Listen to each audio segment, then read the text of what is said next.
Pierre, est-ce que tu as des bobos à nous signaler? Normalement, Nicolas Tagliafico va pouvoir s'entraîner cet après-midi et on va l'évaluer. On va évaluer sa capacité à participer au match de samedi. Par contre, on a Hensley Maitland-Nice qui est malade. Qu'est-ce qu'il a?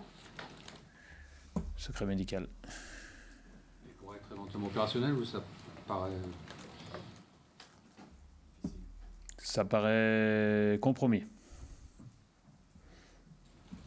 Bon, et concernant les têtes, qu'est-ce que tu peux nous dire? Écoutez, on est dans une situation où il va falloir de toute manière se relever, puisque on est tombé très bas et on a une échéance très rapide avec une vraie opportunité au vu des confrontations directes ce week-end. Donc il est important pour nous de tout de suite relever la tête et remettre toutes les énergies en direction de notre objectif de championnat dans un premier temps et ensuite de Coupe d'Europe. Mais c'est là qu'on voit les grands hommes dans ces moments-là. C'est-à-dire qu'aujourd'hui, on s'est mis dans une situation qui est indélicate et on a l'opportunité de montrer qu'on est capable de la redresser. Ça a souvent été le cas quand on était au pied du mur. Donc là, on ne s'est pas volontairement mis au pied du mur, mais en tout cas, on y est. Et donc, on se doit de absolument réagir. Mathieu parlait un petit peu hier de cette période d'un mois à peu près, depuis le match à Paris. Tu l'as aussi constaté plusieurs fois, mais est-ce que tu trouves que c'est un peu dans la lignée toujours, ou est-ce que tu vois encore peut-être encore plus de... Je dirais que c'est le paroxysme de ce qu'on a évoqué jusqu'à maintenant, puisque là, on a été éliminé de la Coupe de France face à un adversaire qui joue 4 niveaux en dessous de nous dans un match où notre adversaire mérite de l'emporter. Donc effectivement, on est tombé très bas sur ce match-là. Et maintenant, ce qui est important, c'est la suite. Parce que de toute façon, cette élimination, on a beau mener tous les recours du monde et tous les recours possibles et vouloir faire machine arrière, on n'y arrivera pas. Donc il est important de voir devant et de redresser tout de suite la situation de l'équipe et du club. Des mots hier très forts, très durs avec ton groupe. Quelle va être la méthode maintenant? Est-ce qu'il faut au contraire un petit peu soigner les têtes, adoucir un peu le discours pour redonner de la confiance, ou continuer à les mettre face à leurs responsabilités, ce que tu disais un petit peu hier? Je pense que le message d'hier est passé. Je pense que la nuit a été difficile pour tout le monde, que la digestion de ce qu'on a vécu hier prendra un petit peu de temps. Mais on a aussi l'opportunité de tout de suite se racheter. Et ce qui sera important, c'est qu'à la fin de la saison, même si cette élimination est négativement historique, qu'on arrive à créer les conditions pour la mettre un peu de côté. Pas l'oublier, mais la mettre de côté. Comment ça s'est passé depuis hier soir, le retour de Bourgoin? C'est pas loin, c'était en quart, donc ce qui s'est passé, les discussions peut-être que vous avez eues. Mais écoutez, on entendait bien le moteur du quart. Une fois qu'on est rentré, la dislocation a été assez rapide et je pense que chacun avait besoin de digérer dans un premier temps individuellement ce qu'il avait vécu. Et aujourd'hui, on va resserrer les liens et assumer ça ensemble, en tant qu'homme, en tant qu'équipe, pour affronter Toulouse. C'est quoi les leviers que tu vas utiliser? Beaucoup de discussions, beaucoup comment dire. Je pense qu'il faut qu'on revienne à notre vision commune de nos objectifs et donc forcément du chemin qui nous amène à ces objectifs-là. Et donc si on veut se qualifier en Ligue des Champions dans notre championnat, il va être important de battre Toulouse. Et pour battre Toulouse, il y a un certain nombre de choses à mettre en place. Le match aller nous avait indiqué que même en étant pas bon dans le jeu, on était capable de l'emporter. Aujourd'hui, on est dans une situation où on a besoin de l'emporter et on a besoin de mieux jouer. Donc il va falloir que les énergies soient en direction de ces deux objectifs-là. Pierre, il y a aussi ce qui s'est passé après le match hier. On a été un certain nombre dans cette salle à le vivre aussi, avec des débordements, des insultes racistes, des choses comme ça. Quel regard l'homme de l'institution OL et l'éducateur portent sur ce qui s'est passé? Bien évidemment que je condamne tous ces comportements et ce genre de mots et de gestes, mais aussi un peu plus. Après, encore une fois, je pense que, comme ce qui s'est passé pendant le match, ceux qui manquent d'humilité sont punis et permettent des fois la réaction des autres. Après, ça déborde sur d'autres champs, comme on en avait déjà parler ensemble ici. Et pour moi, c'est pas le sport et le football ne sont pas le terrain de ces échanges-là. S'ils ont des problèmes sociétaux à régler, ces gens-là, ils ont qu'à les régler en marge du football et laisser le football tranquille. Est-ce que tu te sens un petit peu, les mots sont peut-être un peu forts, mais trahi par tes cadres parce qu'on voit qu'ils ont loupé les pénaltys, Matic, on voit qu'il n'était pas forcément dans un grand jour. Voilà, qu'est-ce que tu as à dire par rapport à ça? Non, je ne me sens pas trahi par les joueurs. Aujourd'hui, c'est une défaite et une élimination qu'on prend collectivement. Hier, on m'a demandé si j'en voulais à quelques joueurs en particulier. J'ai dit non, mais j'en veux à tout le monde en même temps. Et je m'en veux à moi aussi. Donc non, je ne me sens pas trahi par les cadres. Ils ont pris leurs responsabilités au moment de tirer les pénaltys. C'est toujours pour moi le même process. Je questionne qui est prêt à tirer. Ensuite, on détermine l'ordre et on y va. Ça nous avait permis, il me semble l'an dernier, contre Strasbourg, de nous qualifier. Aujourd'hui, ça n'a pas été le cas. Mais encore une fois, au-delà de la séance des tirs au but, c'est plutôt le match qui pose problème. Vous êtes assez jeune dans ce métier en Ligue 1 en tout cas, au plus haut niveau. Comment vous vivez cette élimination à titre personnel? Vous l'avez dit, à l'historique pour l'OL. Est-ce que c'est des moments un peu difficiles qui font partie aussi de l'apprentissage de votre métier? C'est ma première grande désillusion. Mais vous savez, je n'ai pas besoin d'avoir beaucoup d'intensité dans la désillusion pour me poser des questions et faire en sorte qu'on réagisse. Lorsque j'ai pris l'équipe au tout début, on a perdu les 2 premiers matchs. Lorsque j'ai été confirmé au poste à la trêve hivernale dernière, nous avions perdu les 2 premiers matchs de championnat. Cette année, dans notre début de saison, nous avons aussi perdu les 2 premiers matchs de championnat. Et comme je vous l'ai dit tout à l'heure, à chaque fois, cette équipe, lorsqu'elle a été au pied du mur, a su réagir. Donc, je ne vous dis pas qu'on a une gestion de crise qui est très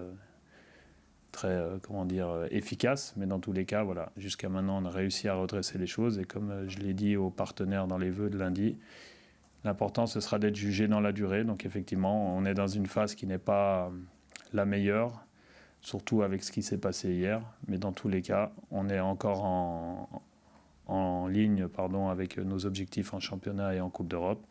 Et donc maintenant, il va être essentiel de les prendre en main et de faire en sorte que ces choses-là, personne ne vienne les titiller. On se remet en question ou en cause après une élimination pareille, parce que vous n'avez pas une défaite d'avance. On questionne beaucoup de choses. Les compos de départ, comment on a amené l'équipe ici, ce qui s'est passé dans le vestiaire juste avant le match, la manière d'entamer le match, les changements, voilà. J'essaye de questionner l'ensemble des décisions et des actions que je mène, mais même quand ça marche, je vous avoue qu'il m'est arrivé d'être des fois beaucoup plus insatisfait à l'issue d'une défaite d'une victoire que d'une défaite. Donc, de toute façon, j'ai la chance d'avoir des feedbacks permanents sur ce que je fais dans la vie, de par ce métier. Et si ça me passait au-dessus de la tête, je pense que je louperais beaucoup d'opportunités d'apprendre et de progresser. Et comme vous l'avez dit, étant donné que je suis jeune dans la profession, je ne peux pas faire l'économie que de prendre toutes ces leçons. Mais dans tous les cas, aujourd'hui, cette leçon, elle n'engage pas que moi, elle engage aussi l'institution. Et vu que cette défaite est historique, j'ai la responsabilité aussi de redorer rapidement l'image de notre club. Qu'est-ce que tu attends de ce match-là, finalement, contre Toulouse? Ça va au-delà du pur technique, de la composition ou des hommes qui seront présents? Je pense que tu peux agir sur autre chose. Remettre le train sur les rails. Remettre le train sur les rails par une performance et un résultat qui nous ramène en direction des objectifs de qualification de Ligue des Champions, mais surtout de faire en sorte que la confiance revienne, que la volonté de jouer soit permanente, que la prise d'initiative soit au maximal et qu'on ait de moins en moins de joueurs qui soient inhibés, de manière à ce qu'on revienne l'équipe qu'on était au mois d'octobre et au mois de novembre.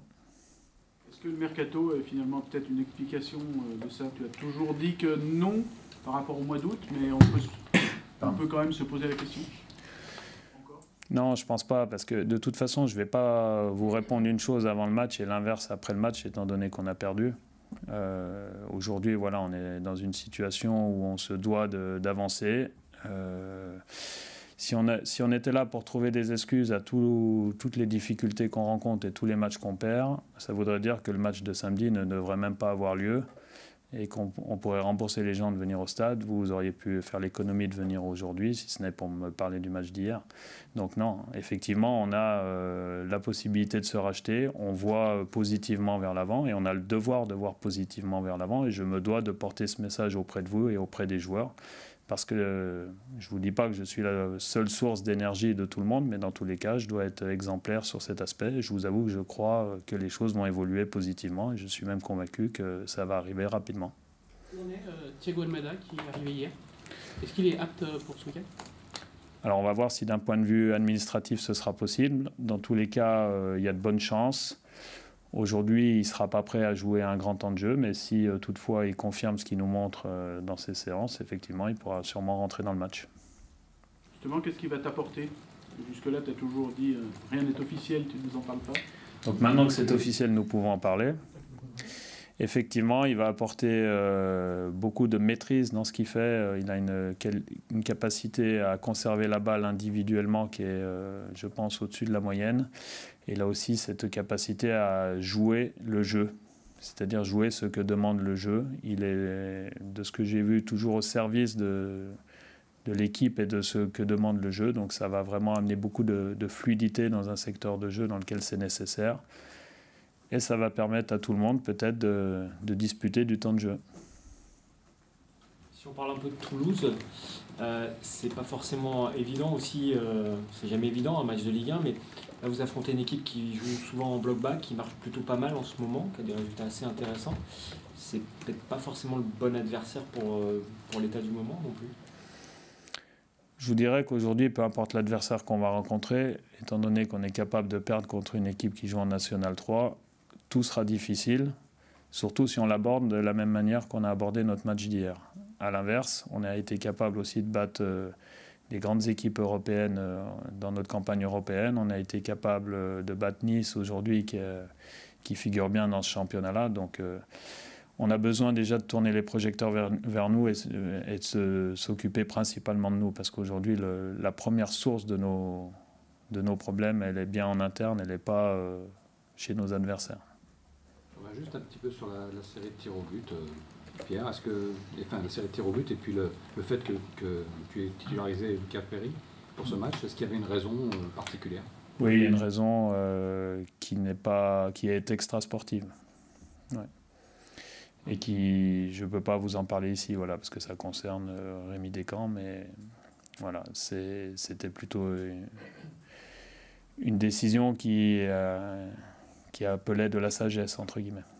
Par rapport à Lucas Perry, est-ce que vous pouvez nous éclairer sur la place qu'il est en train de prendre dans le groupe depuis son installation?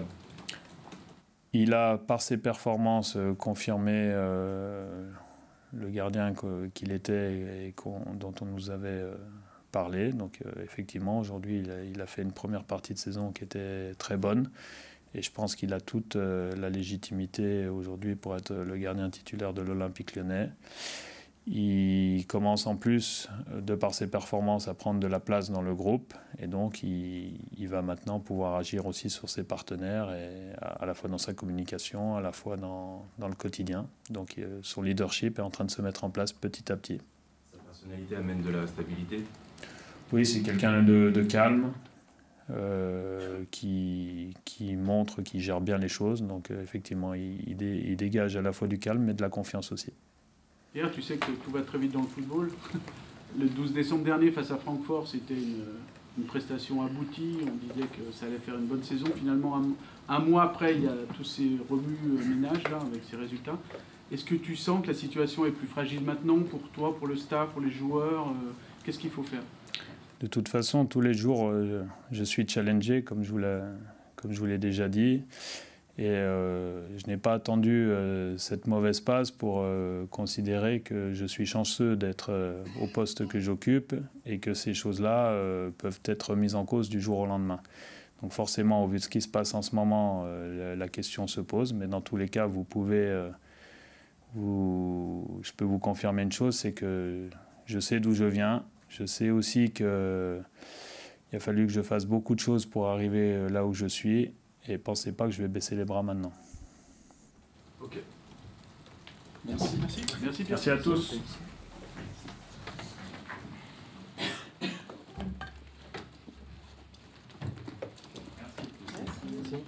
Merci.